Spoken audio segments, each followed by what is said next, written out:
Vespucian, aloft! Cried Harloot.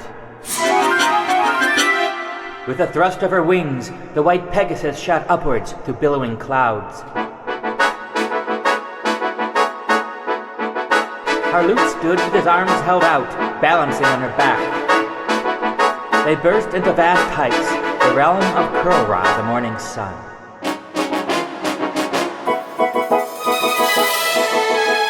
Whose powerful beams illumined iridescent mist on his golden skin. Far below, the ocean roared and thundered.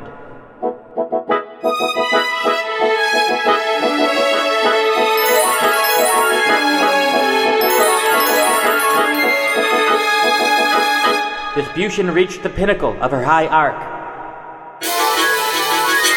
Now, she thought to him.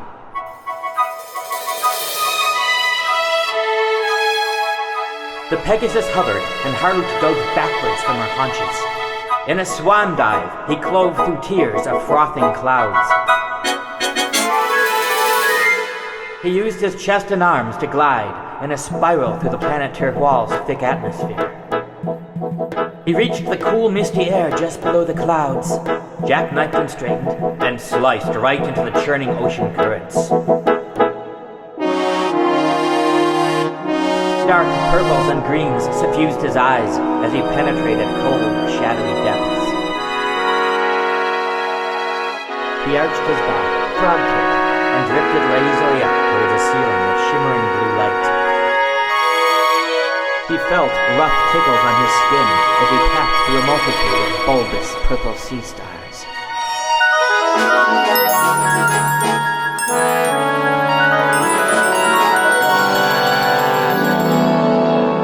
A powerful current buffeted him as he reached the water just below the surface. Here. Vespucian's voice shimmered in his mind like watery light. With a vigorous kick, Harloot vaulted through crashing waves and snagged the sharp hoof of his bondmate. Aloft, he cried again. Blazing glare trails blinded him. He grasped the white gold mesh which clothed Vespucian's supple form and clambered onto her heaving plush back as she strove upwards.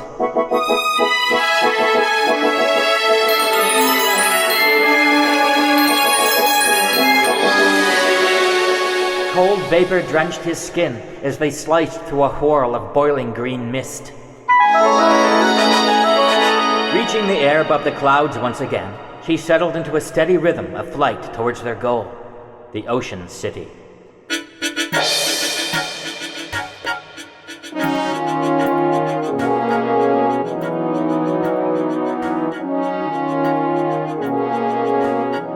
It was time, he thought. Time to join fully in the city life. The Ocean City.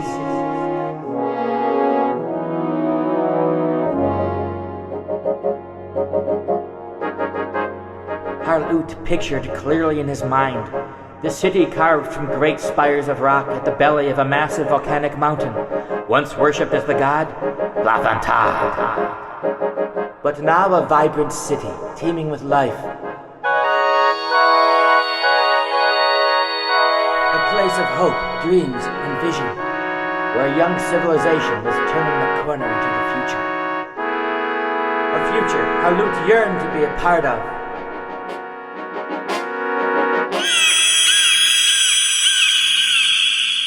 The piercing cry of a sea eagle shattered his thoughts. A winged shadow passed across the sun at a great height. Harloot leapt to his feet, cupped his hands to his mouth, and issued his characteristic call. Kia! The giant eagle paused in its flight and answered.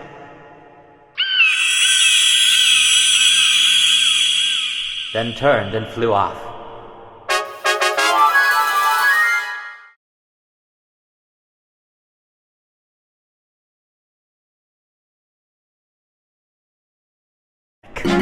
About, she mentally commanded. Turn! Attack! Jigla banked abruptly to the left and curved to attack the enemy flank. But the war chief was an experienced master of sky battle. Its organic antennae pulsed a silent command, and the foremost warrior surged sharply downwards to catch Brian Lynn in the midst of her approach. Seeing her error, Brian Lynn pulled desperately on Jigla's mesh. "No, turn around! Get us out of here!" The charging warrior uncoiled its long torso and leaned forward eagerly, its razor-tipped lance now inches from Jigla's unprotected shoulder and heart.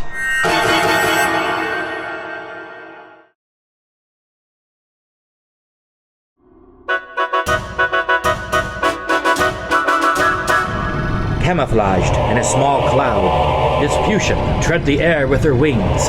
She awaited Harloot's return to consciousness. Harloot's senses cleared. "What was that?" he rasped. "What's happening?" "We were stunned by some kind of psionic blast," she replied. Her mental voice sounded coarse. She was furious with herself for being caught off guard. "Prepare for battle," she urged. Tension flowed through him as he gripped Vespucian's flanks with his knees. Having no weapon, he removed his tunic and wrapped the ends in his fists. Below, the princess was in the midst of her impassioned yet ill-advised attack. Vespucian burst from their cover in the small cloud. The enemy bore down upon Brian Lynn. The foremost warrior uncoiled its obscene form and aimed a bristling spike for Jigla's exposed chest. "Dive!" Vespucian commanded. Harloot took a quick breath and dove from her back, his arms outstretched in a swan dive. He held the ends of his rough cloth tightly in his fists. Wind whistled sharply in his ears, and turbulence buffeted him as he held his body rigid to control his dive. The spiky savage form rapidly neared. He braced himself as his tunic caught the lancer about the neck, unhorsed it, and sent it spinning to the plain below. Harloot now held to the cold metal stirrup of the enemy Pegasus with one hand, and watched the creature spiral downward, crash through tree limbs, and land with an explosion of dust.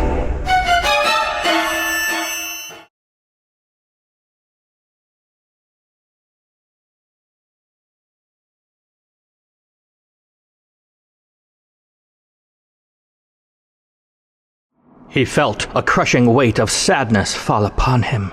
He looked over to see Jigafra standing over the body of Jigla, his son.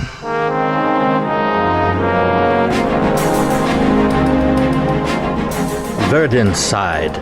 "I am so sorry, dear friend. He was a great being and died a tremendous warrior." In response, he felt from Jigafra only a complex wave of grief, almost beyond even his ability to translate in his mind. "There will be more strife, Jigafra. I see war ahead." "Yes, as do I," echoed the great creature. "These things, Parians have fought them before, long ago, an age past. I believe your race has encountered them as well." Imagery now streamed in Verdun's inner eye as he glimpsed the scenes flowing in Jigafra's mind. "We thought they were all destroyed. We call them the Vorn. They are hideous and evil, and incredibly dangerous if their hive is reformed."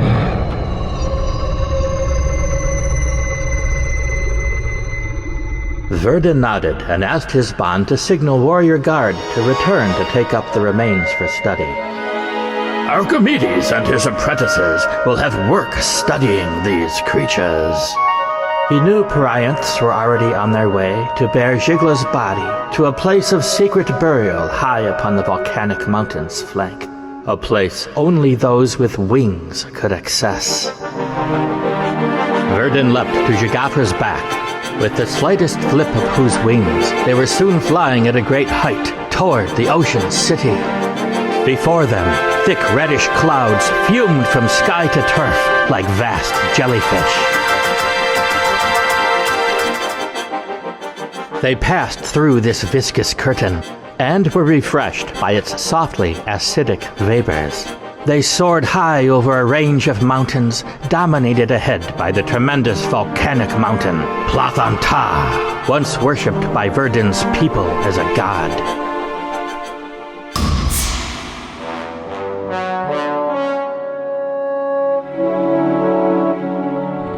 Verdun's brow darkened.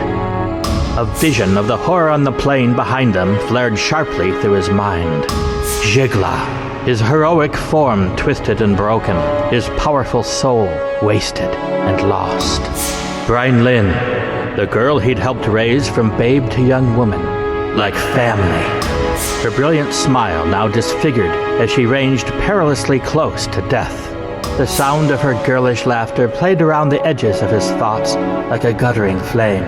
The diamond in place of his left eye flashed green fire, like tears of light. They were immersed in glorious, multicolored light as they flew high over the mountains. Now, before them, yawned the expanse between the arms of the mountain, arms which reached to the sea, and between which was carven out of living rock the Ocean City. The Ocean City! Mystical light streamed from her spires, reaching upward to greet the dawning stars. Noble Parianths circled the towering head of the snow-peaked mountain. Great sea eagles soared above. Ocean waves thundered against her seaward bastions, where giant gull-like birds swarmed and became meteors of glinting whiteness as they plunged into the sea, into massive shoals of fish which fumed right out of the water, amidst leaping dolphin and shark-like creatures. Below them, in the city streets, Verdun could see people walking and dancing, children playing, and people working in the effulgent gardens weaving throughout the city like the veins of a vast organic sea creature. An astonishing riot of music and sound reached his ears from the city below. A gorgeous symphony of endless diversity which never failed to lighten his spirit. Jagafra's soul stirred below him like ocean currents of limitless depth. His Parianth bond emitted a deep, reverberant chuckle, and, like distant thunder, the cells in Verdun's body rumbled in response. They were both filled with love and wonder at the sight of their home. Jagafra surged upwards. They swept into the high air close to the stars, and Verdun could not help but raise his lance aloft and scream joy at the sky.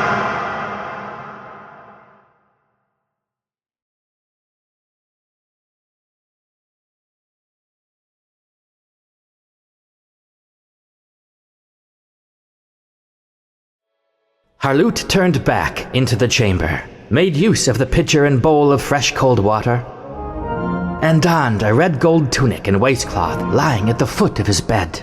He walked through a doorway and into the hallway of the Spire Castle, which here, at the top, was hardly wider than Harloot's form. It widened as he descended, and he began to hear music, louder and louder. He recognized the sound of the massive organ of the palace concert hall. Openings in the walls conveyed the sound throughout the palace. The throbbing sounds started and stopped, sometimes repeated, and Harloot knew he was hearing the music of King Brohwyn as he sat in the high organ loft composing a new organ symphony. He thought he could hear themes and music which suggested the harrowing events he just lived through.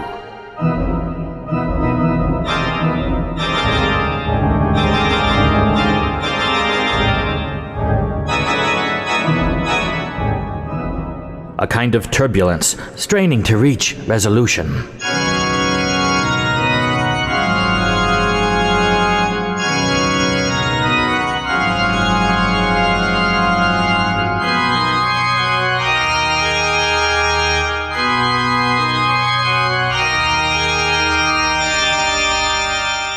and music which sounded like love and gladness at averted loss.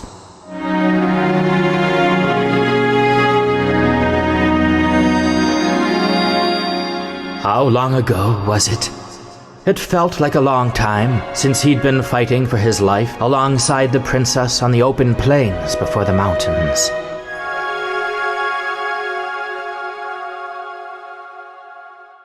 He reached the bottom floor. A cavernous expanse opened before him. It looked like the inside of an undersea cave, with many tunnels and halls leading in different directions. To the open city streets, to intricate terraces and gardens, to libraries and living chambers. Harloot strode directly across and into the huge concert hall. He looked up in amazement. A vast organ-like instrument encompassed the entire far wall like a colossal octopus, with arms reaching to the floor and hugging the walls. Openings in these arms let out sounds of tremendous breadth and power, which the player controlled by means of pedals and stops. Near the top of the instrument, a ledge stuck out. Beside it, a thin ladder reached to the floor. Upon this ledge was the bench and keyboards upon which the king now performed. The bank of stops beside him glowed like the eyes of deep-sea creatures.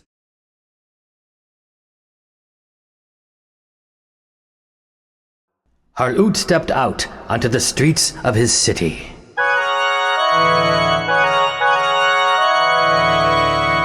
He stood for a moment, content to breathe the enriching air and take in the sights and sounds around him. Lush greenery abounded, flowing in the gentle wind like undersea flora. Giant flowers bloomed everywhere, glistening with wild, exotic Tirhwalian colors. Colors we have never seen here on Earth. Colors created by 3 suns of differently colored light dancing in the heavens. Myriads of insects flew and sang. Small trees and vines infused the spires and walls carven from living rock. Birds of every description flew, walked, and sang.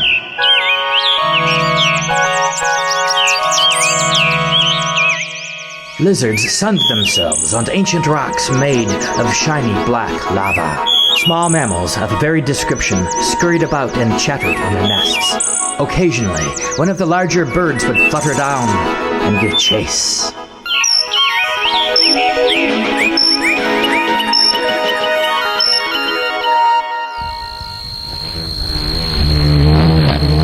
A giant beetle zoomed by his ear and veered off.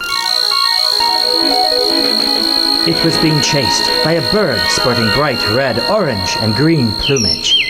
The bird nipped the beetle's wing as the burly insect nimbly changed direction and crashed with an explosion of purple dust into a bunch of deeply hued lavender flowers. Without stopping, the bird snatched up another less fortunate insect. Bright yellow juice splashed as the sharp beak punctured a bulbous thorax. People walked, danced, rode by. Some greeted him joyfully. Others gave him quiet, respectful glances, which kind of puzzled him a bit. Once, a young child in his mother's arms pointed to him and yelled something unintelligible and excited. But his mother gently quieted him, smiled, and continued on her way. Above circled and crisscrossed many flying Parianths, some with riders, some without. Plothantirian guards flew at all corners of the city and beyond, scouting far out over the sea. And in the high air close to Kurlwa's powerful beams, giant sea eagles circled in complex and wide-ranging patterns. He turned and walked along the lane flanked by high rock walls teeming with life. He passed by lanes, roads, and paths, entryways to gardens and homes. He passed by meeting places filled with music and laughter. He was tempted to enter and join in, but he had a goal in mind at which he soon arrived.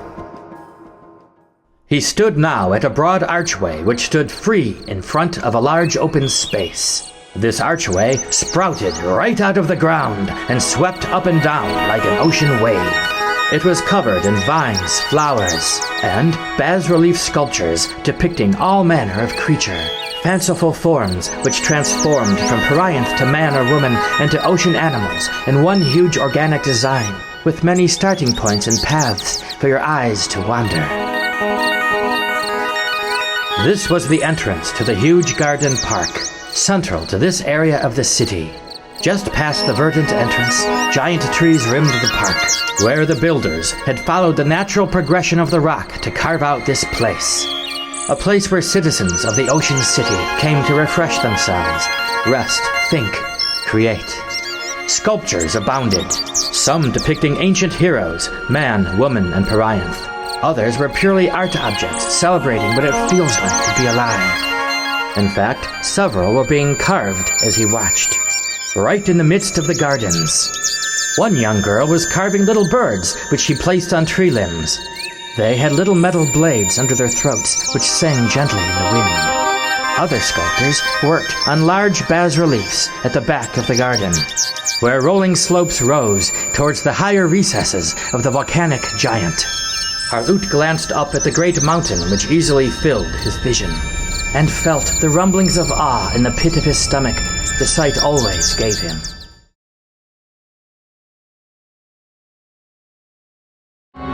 The warriors froze and looked expectantly to the hill where Harloot and Calanthus stood. Calanthus turned to Harloot, his face a tight mask of warrior pride. He pulled Harloot by the shoulder and pointed to the gaming pillar. Harloot obeyed. He lithely descended the hill and slid through the ranks of grim-faced warriors, down a ladder made of indentations in the rock face, across the bottom of the pit, and up the central pillar. The moment he reached the top, the barrage ensued. He was expecting this. He leapt and twisted in the air as several of the boomerang-like barbs passed close under his back. The airstreams they created felt surprisingly cool. He soon knew why. 3 other barbs whizzed just past his eyes as he performed a counter twist, balancing on the rock pillar with one hand. His blood gave a violent pulse. Not the usual blunt training weapons. These are sharp as swords.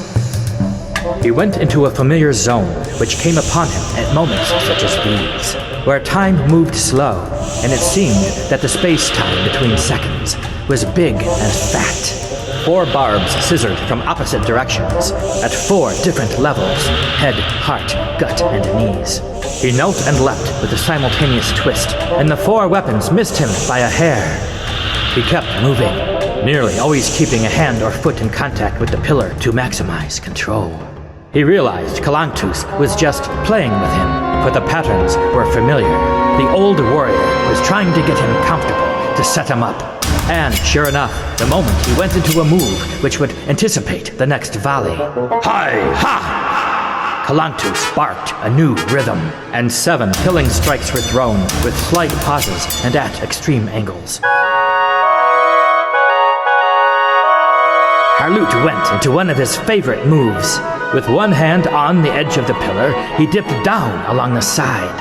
In days past, he would follow with a backwards twisting leap onto his feet, with a flourishing bow to be greeted by the happy applause of his friends. But this time he was greeted with an angry grunt from his teacher. Ha! And a fusillade of deadly barbs which burst against the rocks around him. He could sense that any move back to the top of the pillar would lead to a bad end. So he let go the pillar, spun in the air and jackknifed, spread his hands and dove to the bottom of the pit, landing with an explosion of dust. But he didn't rest there, and a good thing he didn't. He continued his roll forward and to the side, and to his feet in a ready crouch, just as a blunt spear hurled by Calanthus smashed into the dirt he'd just disturbed. Calanthus and the trainees gave a shout. Harl! The expression on the old warrior's face was a combination of relief and pride. But before Harloot could react, Vespucian appeared once again, whisked him to her back, and took off into the air, following the path of the previous trainee, toward the vast darkness, the high reaches of the volcanic god, Plathanta.